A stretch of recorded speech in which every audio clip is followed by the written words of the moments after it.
Take this. You look like you haven't eaten since yesterday."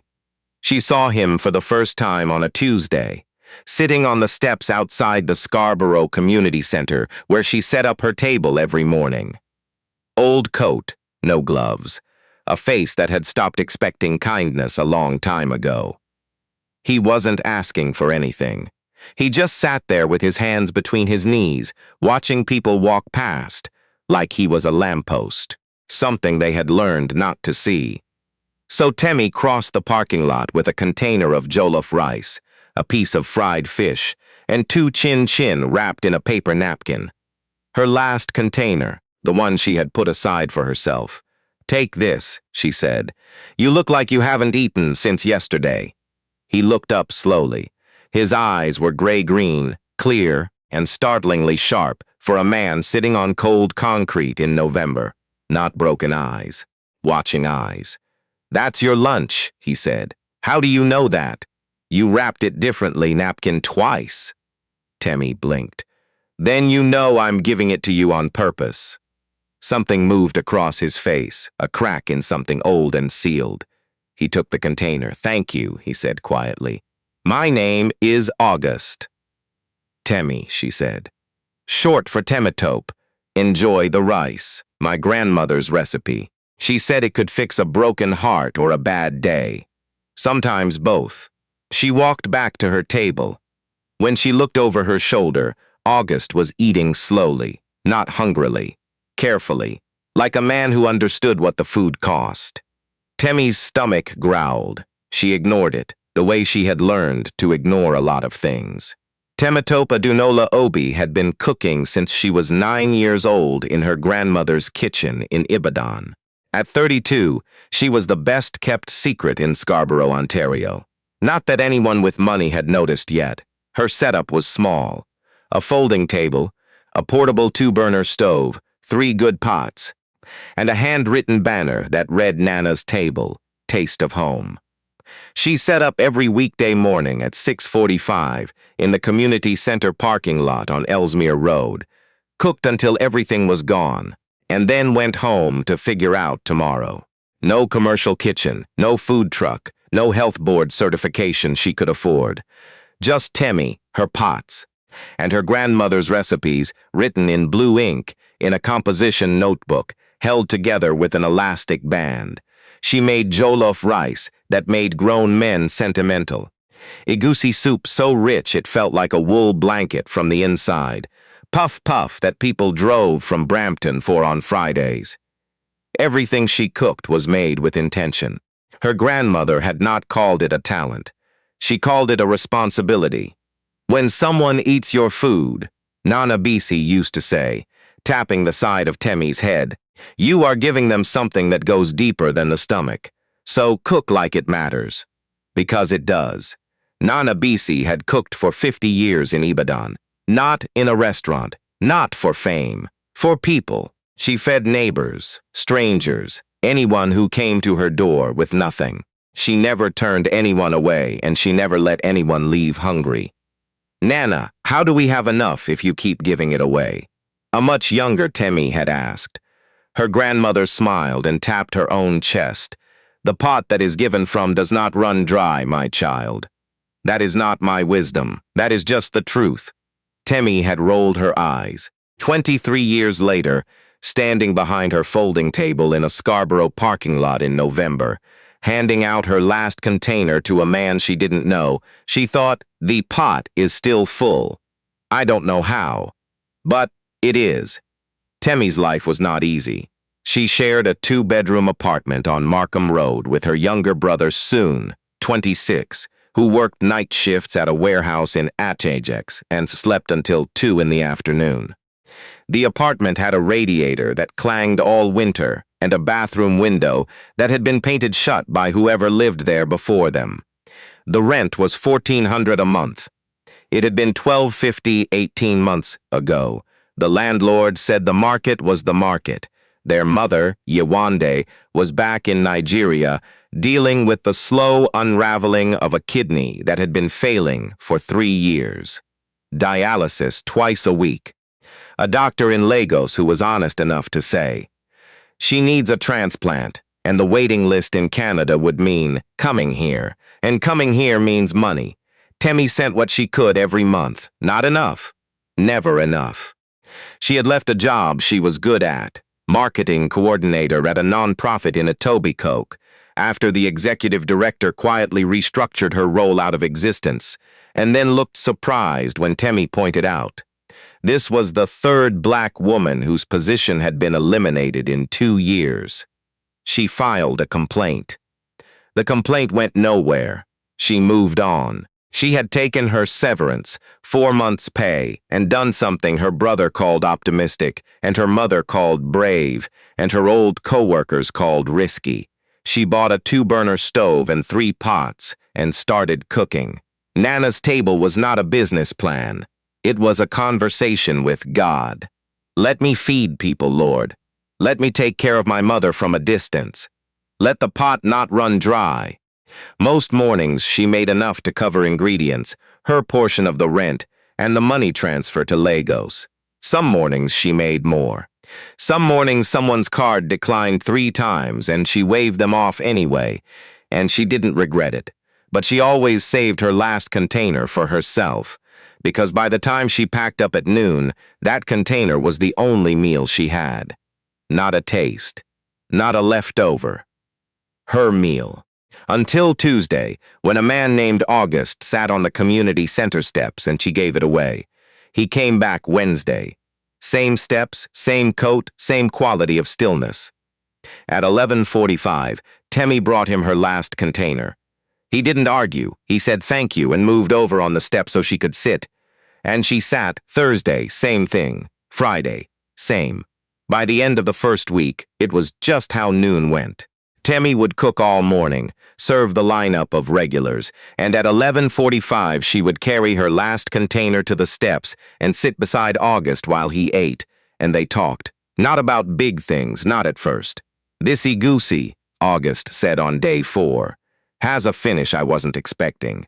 Most egusi is heavy all the way through. This gets lighter near the end. You cook? I used to. Professionally?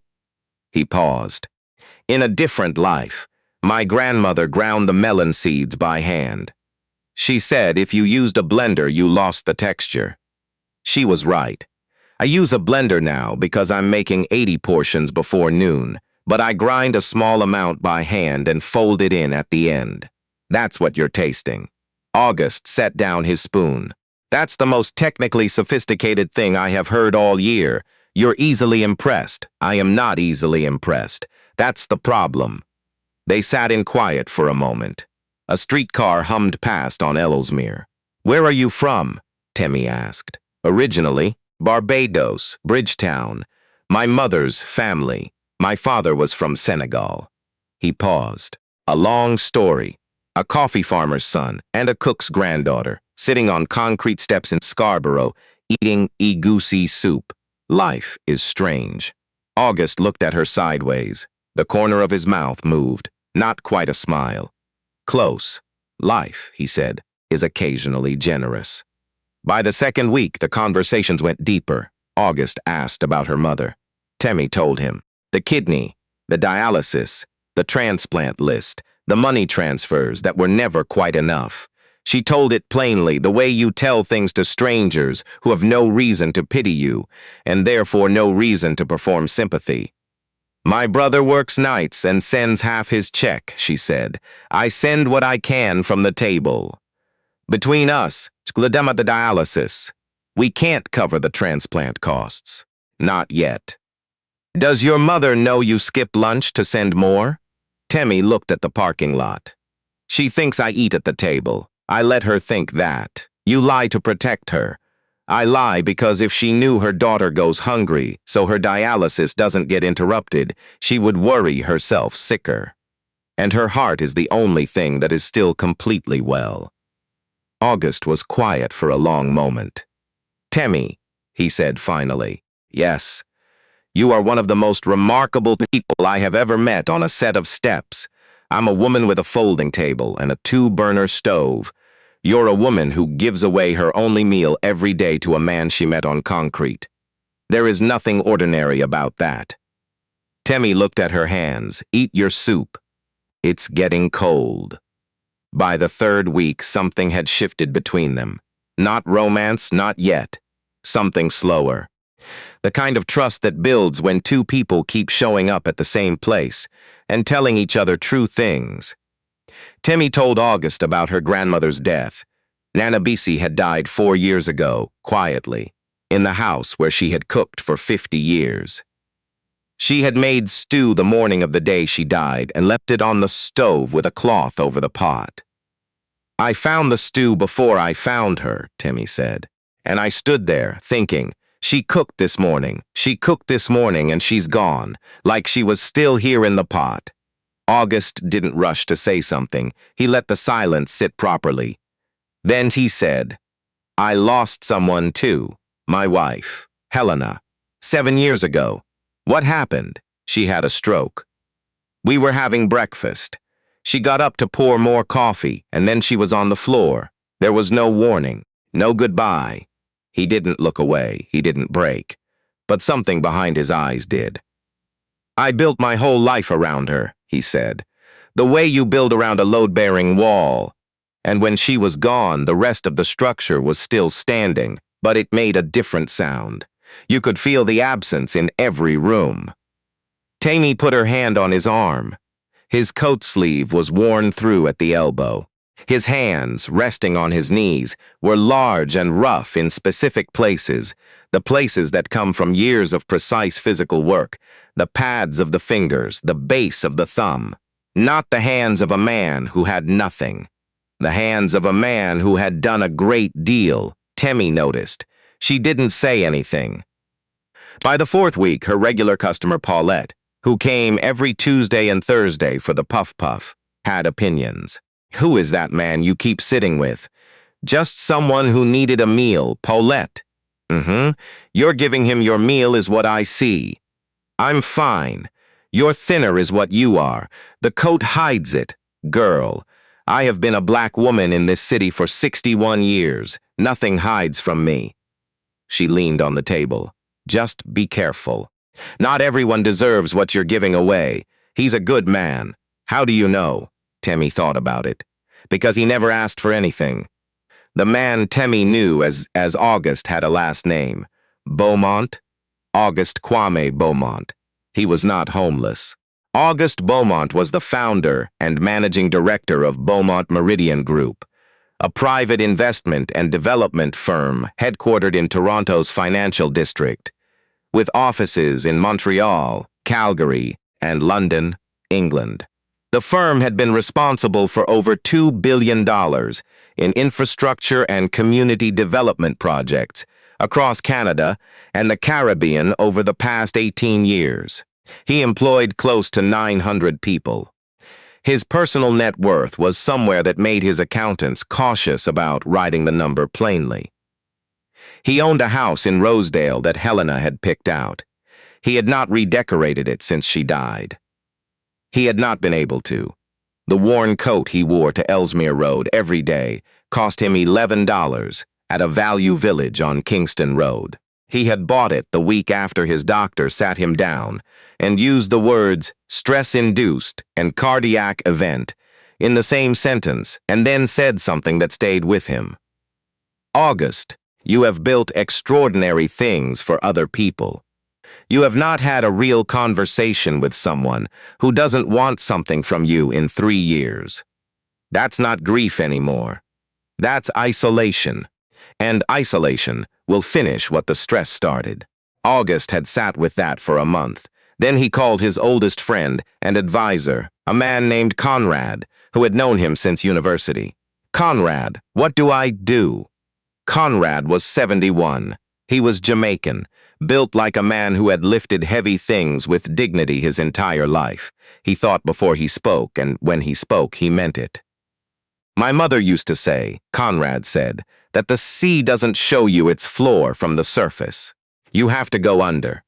If you want to find something real, you can't be standing on a yacht looking down. You have to be in the water. That's a metaphor. It's a map. Take off the suit. Be somewhere board meetings, not your charity dinners. somewhere where nobody knows you and nobody needs anything from you. And see what happens. Where? Anywhere that has food. My grandmother said you can tell everything about a people by what they cook and who they share it with. August took a week to think about that. Then he drove to Value Village, bought a coat and a wool hat, told his driver Wallace to drop him on Ellesmere Road, and found a set of concrete steps. He had planned to stay a week, maybe 2. It became 30 days, because on the first morning, a woman with a folding table and a 2-burner stove brought him her last container of jollof rice, sat down beside him without being asked, and said something true, and everything changed. Now, before I tell you what happened next, I need you to do one thing. If you believe that kindness finds its way back, if you believe that the people who give from nothing are the ones the world is watching over, subscribe to Urban African Folktales right now and turn on your notifications, because what happens next on these steps in Scarborough, it is going to stay with you. Now let me tell you about a man named Roland Stroud. Roland owned the parking lot. Not the community center, the city owned that. But the private lot adjacent to it, the strip of asphalt where Temi set up her table every morning, that was Roland's. He had inherited it from his father, along with a small strip mall on Lawrence and a disposition toward profit and very little else. Roland was 53. He wore fleece vests over dress shirts and drove a silver Lexus and referred to the area around Ellesmere and Markham as emerging, a word he used with the particular optimism of someone who stood to benefit from it. He had tolerated the food table for 2 years, not out of kindness. Because it cost him nothing, Temi paid a small, informal arrangement, $200 a month, to use the corner of his lot. The table brought foot traffic. Her customers sometimes parked in his lot and paid the flat rate. It worked, until it didn't. Roland had been approached by a development group out of Mississauga that wanted to build a mixed-use condominium on the Lawrence to Ellesmere corridor. Retail on the ground floor, market-rate units above. Clean, modern, profitable. And the condition was simple. No informal vendors, no food tables, no anything that looked like it belonged to the neighborhood the development was replacing. It has to go, the developer told Roland over lunch at a restaurant Temi had never heard of. The aesthetic. Consider it handled, Roland said. He came to the table on a Wednesday morning. Temi was grating ginger. The air smelled of palm oil and cardamom. Temi, we need to talk. She set down the grater. Something about his voice. End of this month. The ginger in her hand. The cold air. Excuse me? The lot's being redeveloped. I can't have a food operation here anymore. He waved at the table like he was shooing something. Health liability, insurance issues. You understand. I've been here 2 years, Roland. We have an arrangement. Arrangements change. He smiled the way people do when they've already made the decision and just need you to stop asking questions. End of the month, I'll refund the last week's payment. And where am I supposed to go? He shrugged. That's not my problem to solve. Temi felt cold in a way that had nothing to do with November. My mother is on dialysis in Lagos, she said quietly. This table is how I pay for it. Roland's face did not change. I'm sorry to hear that. End of the month, Temi. He left. She stood there with ginger in her hand and the smell of palm oil rising, and a lineup of customers behind her who had heard everything and were looking at her the way people look when they know something just broke and they don't know what to do. She cooked. She served every person in the line. She did not cry. At 11:45, she carried her last container to the steps. August was already there. She sat. She didn't speak. He ate for a moment. Then he set down his fork. Something happened. It wasn't a question, she told him. Roland, the developers, the end of the month, the lot, the arrangement, the 2 years of building something on borrowed ground. What are you going to do? August asked. I don't know. I can't afford a commercial kitchen rental. Not on what I make. I can't afford the food service certification that would let me go to another site. I looked into it last year. It's a 3-month process and the fees are over $3,000. She looked at her hands. My grandmother used to say the pot never runs dry. But August, sometimes the pot is on a folding table on someone else's parking lot, and the someone else has a Lexus and a developer from Mississauga. August was quiet for a long time. Then he said something she didn't expect. Don't pack up yet, August. Not yet. Give me a few days. She looked at him. Worn coat, wool hat. Hands that didn't match the rest of the story. Eyes that had been reading her, quietly, for 30 days. What can you do? She asked. He didn't answer. He looked at Roland's parking lot like he was calculating something. Like he was reading a blueprint no one else could see. Temi didn't sleep properly for the rest of the week. She lay in bed doing the math she had already done 100 times. Without the table, she could try to find kitchen work again. But that meant nights. And nights meant soon alone on his one day off. And days meant agencies that wanted credentials she didn't have. And experience that somehow didn't count the way it should. Without the money transfers, her mother's dialysis would fall behind in 6 weeks. Maybe 4. She felt like the ground was thinning beneath her. Not collapsing. Just thinning. Her brother's voice from the other room. Temi, I'm awake, I know. That's why I'm saying your name. He appeared in the doorway. Soon, 26, her mother's nose, her grandmother's stubborn jaw. You've been lying there doing math. I'm fine. We're from the same house. I know what I'm fine sounds like in our family. It sounds like this. He came and sat on the edge of her bed. Tell me, she told him. Everything. Soon sat with it for a moment. Then he said, You know what Nana Bisi used to say when things got bad? She said a lot of things. She said, Don't pray for the storm to stop. Pray to know what the storm is making room for. He looked at his sister. Maybe something is being made room for, Temi. I don't know what, but maybe.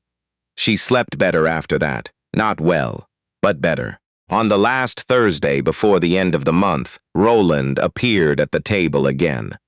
This time with a man from the city, a bylaw officer with a clipboard, whom Roland had apparently contacted as a professional courtesy. This food operation, Roland said, pointing at Temi's table. No commercial food handling certification. No Scarborough business license for food service. No fire safety clearance. The bylaw officer looked uncomfortable. Ma'am, I need to see your permits. Temi produced her street vendor permit. The officer looked at it, looked at Roland, looked back. For a hot food operation of this scale, she needs a Class B food handler certificate, a commercial activity license, and a fire marshal clearance, Roland said. None of which she has. Which means this is technically non-compliant, and I am within my rights to ask the city to enforce. The officer sighed.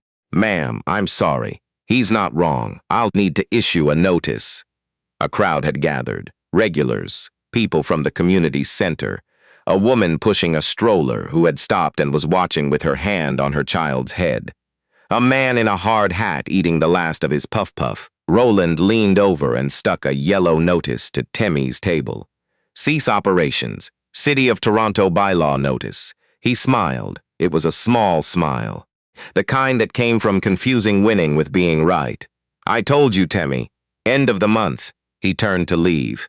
Mr. Stroud. The voice came from the steps. Low. Calm. The kind of calm that comes from never needing to raise it. Everyone turned. August was standing. Not sitting, standing, and the difference was remarkable. He had the same coat, the same hat, but standing he took up a different kind of space. Shoulders straight, chin level. The posture of a man who entered rooms before he arrived in them. Roland squinted. Who are you? August reached into his coat. He pulled out a phone that did not match the coat. Not even slightly. He pressed one number. Wallace, Bring the car and bring the Ellesmere file. 40 seconds later, a black Lincoln Town car turned into the lot from Ellesmere Road. The driver, a man in a charcoal suit, stepped out, walked to August, and handed him a leather portfolio. The lot went quiet. Roland's expression changed. August crossed the asphalt. Every step was measured, the walk of a man who had never once hurried towards something beneath him. He stopped in front of Roland Stroud. "My name is August Beaumont." He opened the portfolio and removed a document. "I am the founder and managing director of Beaumont Meridian Group, and as of 9 o'clock this morning, my firm has acquired the outstanding title on this property." Roland's face went the color of old paper. "What?" "Your lot, this corner, the strip from the lot line to the sidewalk." August held the document out. The seller's agent was very responsive. "We moved quickly. The transfer was registered this morning." Roland grabbed the paper. His hands were shaking. "You can't. The developer. The developer offered you 900,000. We paid 1.2 million. August looked at him the way you look at something you have fully understood. "I suggest you read it carefully. It tends to help." He turned to the bylaw officer. "I am the registered property owner as of this morning. I am formally authorizing this food operation to conduct business on this property. My legal team will have the full commercial licensing fees and documentation to your office before 5 o'clock today. We'll also be scheduling the health inspection and fire clearance this week. If you need confirmation, you can call our office directly." He held out a card. "The number is on there." The officer looked at the card, looked at the Lincoln Town car, looked at Wallace, still standing by the door in his charcoal suit. "Yes, sir," the officer said. "That would be yes. That's acceptable." August turned to Roland. "Mr. Stroud, you tried to force a woman off the ground she built something on, so you could sell that ground to people who would erase her. You contacted a city officer to enforce bylaws you knew she couldn't afford to meet. You gave her 2 weeks and called it business." Roland opened his mouth. Nothing useful came out. "I own the property now. Which means the informal arrangement she had with you no longer exists. She doesn't pay anyone for this space. This is her corner. My legal team will draw up the formal occupancy agreement this afternoon." August looked at him for a long moment. "I'd get back in the Lexus, Mr. Stroud. We're done here." Roland Stroud got back in the Lexus. August turned around. Temi was standing behind her folding table, the yellow notice still on it. She was shaking. Not from cold. Her hands, her arms, her whole frame, trembling the way things do when the ground you thought was falling actually holds. "August," she said. Her voice was barely there. "What? Who are you?" He crossed the lot. He reached the table, peeled the yellow notice off, and folded it in half. "I'm the man you fed your lunch every day for 30 days, he said. "The man you sat with on cold steps when you could have gone home. The man you told true things to without asking anything in return."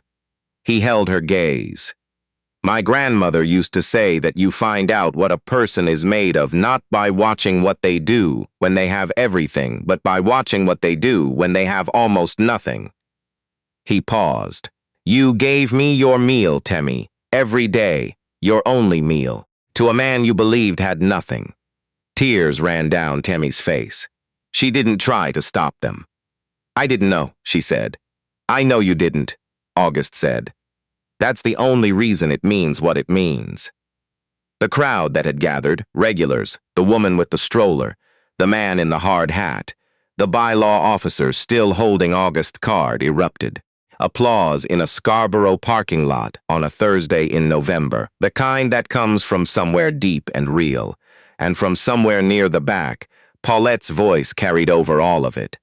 "I knew something was off about that coat. Didn't I say? Didn't I say there was something about that man? Lord have mercy."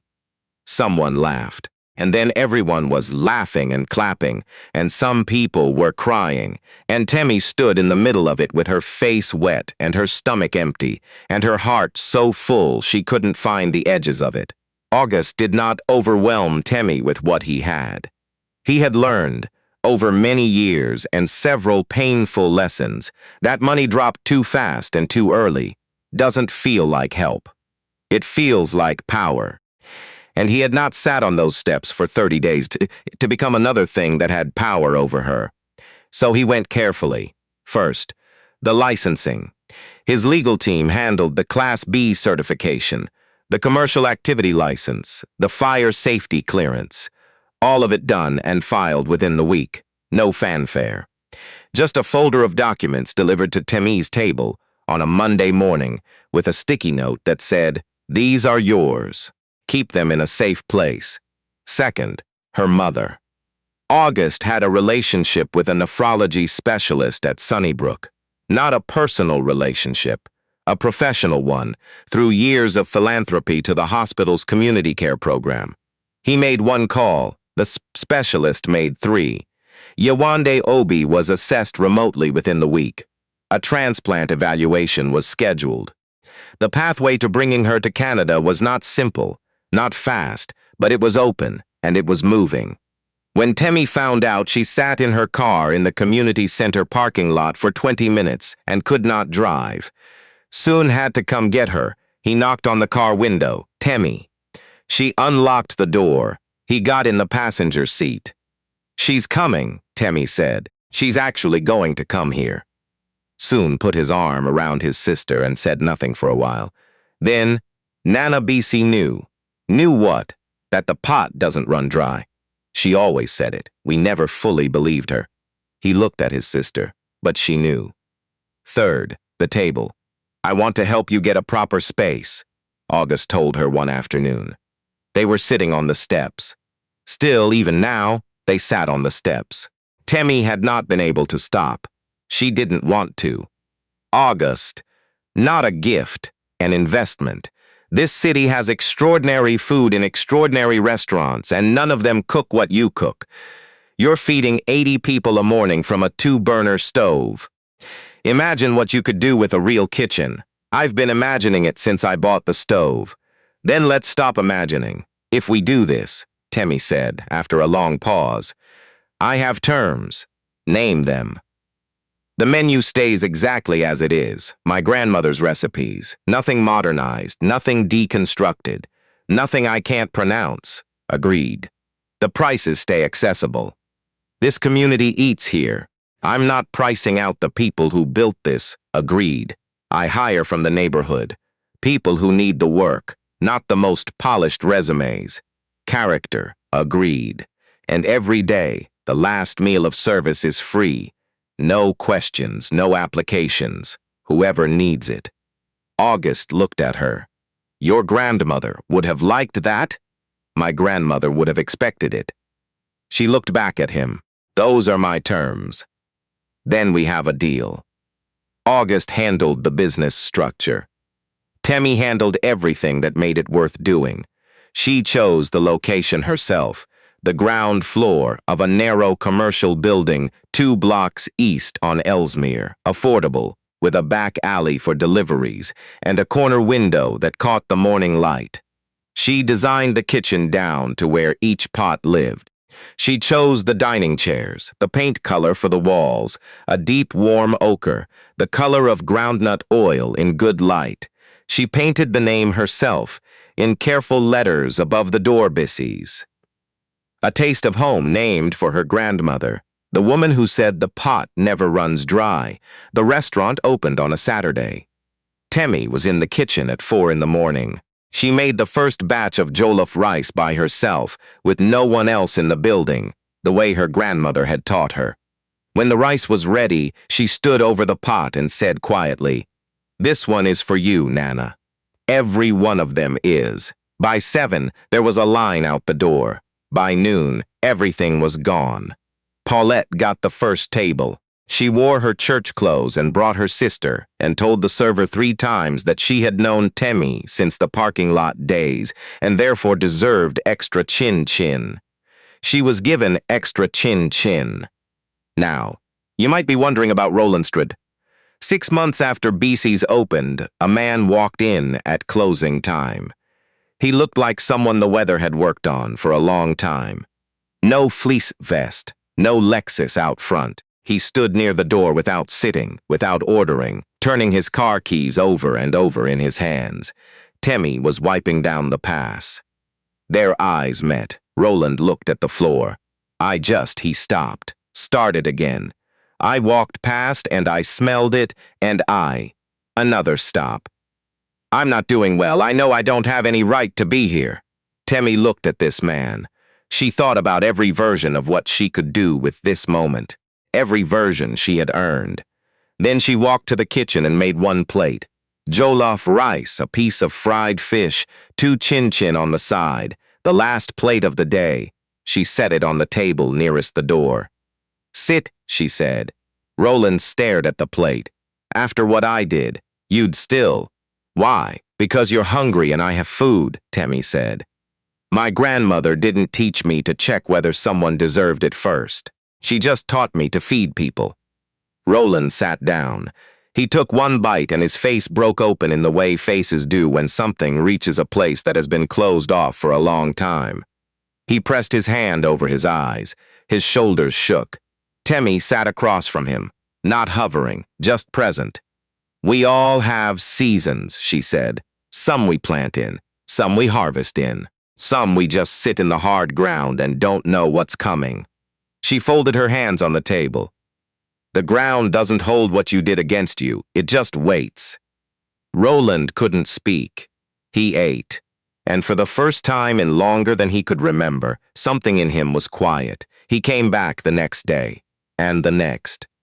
Temi never charged him. After 3 weeks he asked, hat in hand, if there was anything he could do to be useful. Any work at all? Temi looked at him for a moment. You know how to handle property paperwork? He blinked. Yes. I'm looking at a second location. I need someone to manage the lease negotiations. It's not glamorous. I'll do it. You start Monday, 7:30. And Roland. She looked at him steadily.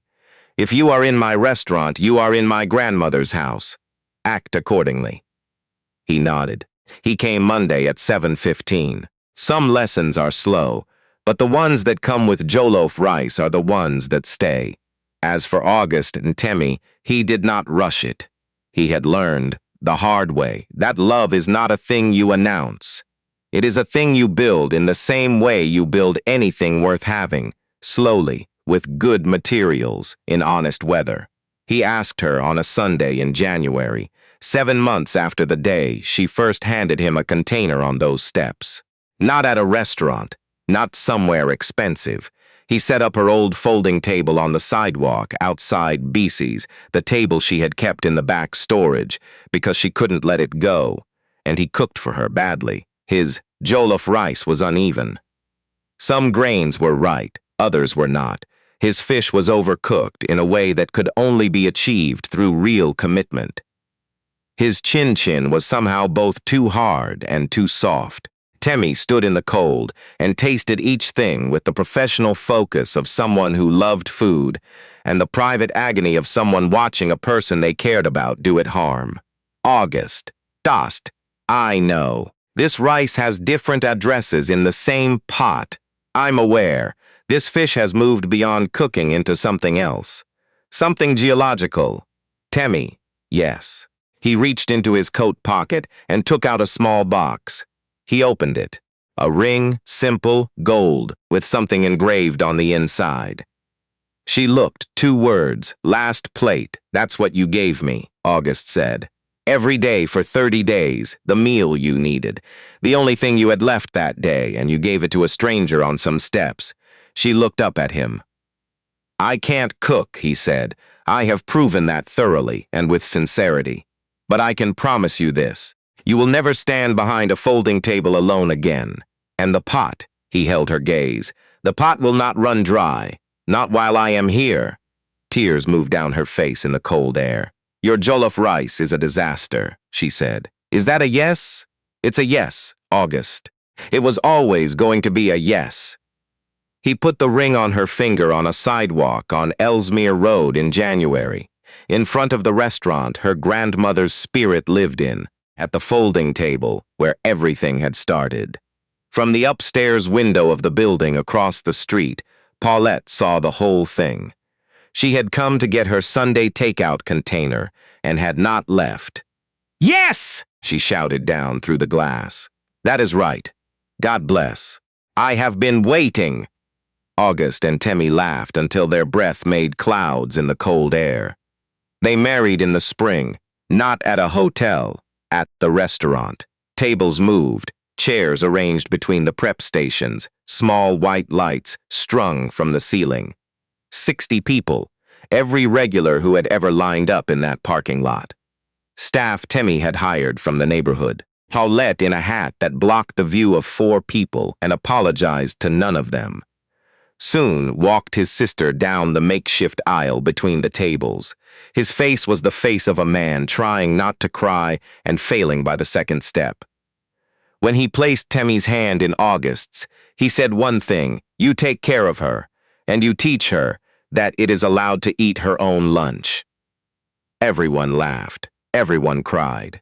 Conrad, August's oldest friend and best man, gave a toast of exactly one sentence.